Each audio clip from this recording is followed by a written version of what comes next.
बोल आता. हे बघा, हे आमचं तिकीट आहे जटायूचं. आम्हाला वाटलं नव्हतं एवढं महाग असेल, पण खूपच महाग पडलंय. जर तुमची तयारी नसेल तर नाही यावं. पण खूपच चांगला एक्सपिरियन्स असणार आहे आमचं.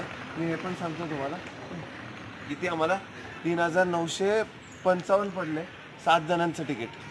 तर बघूया हे वसूल होत आहे का नाही, नक्की बघूया. What that new friend Mayur Pandey is in Munda? It's a Munda.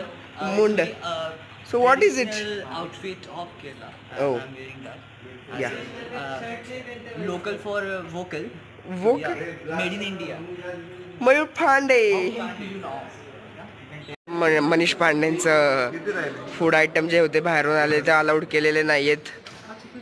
आणि जाऊस सेंटर मला माहित नाही. मी बोललो असं